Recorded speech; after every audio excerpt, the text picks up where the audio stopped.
Between 1968 and 1972, America launched 9 human missions to the moon, 6 of which successfully touched down, allowing 12 men to walk on the lunar surface.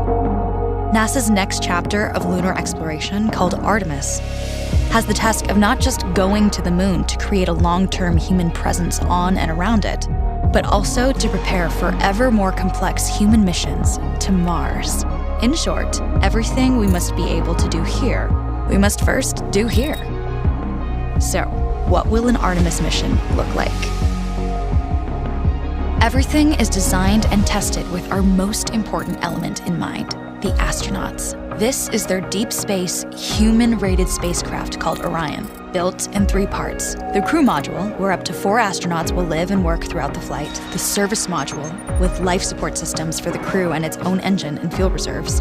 And a launch abort system, with engines capable of pulling the crew module to safety during launch should anything go wrong.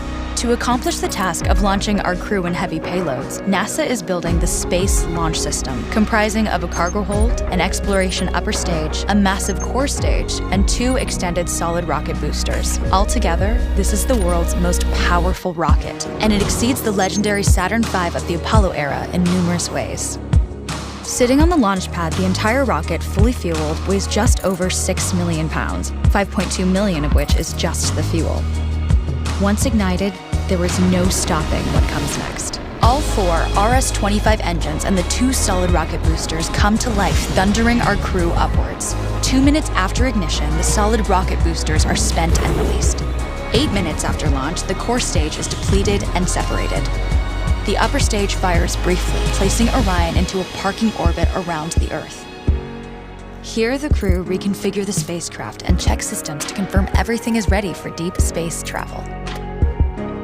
With a go from mission control, the crew reignite the exploration upper stage engines to leave Earth entirely. The exact timing of this maneuver is critical to reach a speed that can escape Earth's gravitational pull, but also put Orion on a course that will intersect the moon days later. Once this burn is complete, the upper stage of the SLS is jettisoned and the crew aboard Orion coast for several days toward all that awaits them at the moon. Approaching the moon, we see the fundamental differences between Artemis and Apollo. Instead of requiring Orion to serve as an expendable lunar command module or to carry a constrained lunar lander, the Artemis missions will take advantage of a different approach: pre-staging. Everything needed for lunar missions will be positioned in advance by commercial and international partners. This includes rovers, science experiments, and human-rated systems on the surface. But it also includes a dedicated lunar station in orbit around the moon called Gateway. Here at this station, we can pre-stage a robust lunar lander and establish a strong communications relay.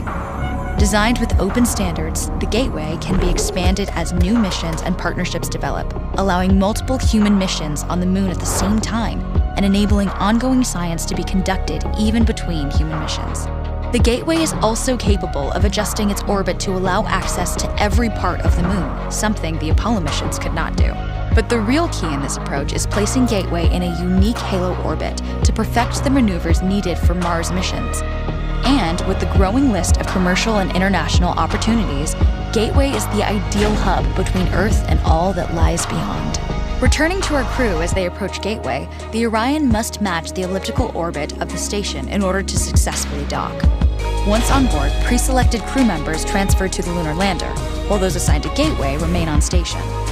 The lunar lander system itself is built for 3 unique steps: descending from the halo orbit of Gateway down to a low lunar orbit, descending from low lunar orbit to the surface, and once the lunar mission is complete, launching from the surface of the moon and ascending all the way back to the orbiting Gateway.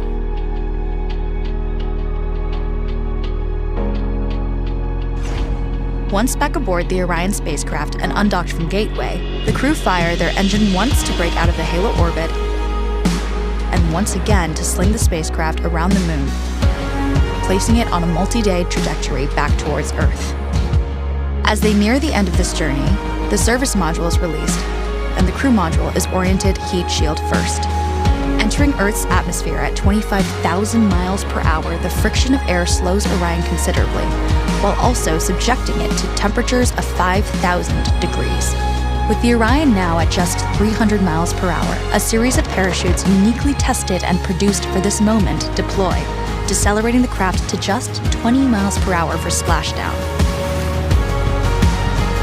With each successful mission, Artemis ushers in the next wave of men and women to explore our moon and prove that together we are ready to go beyond.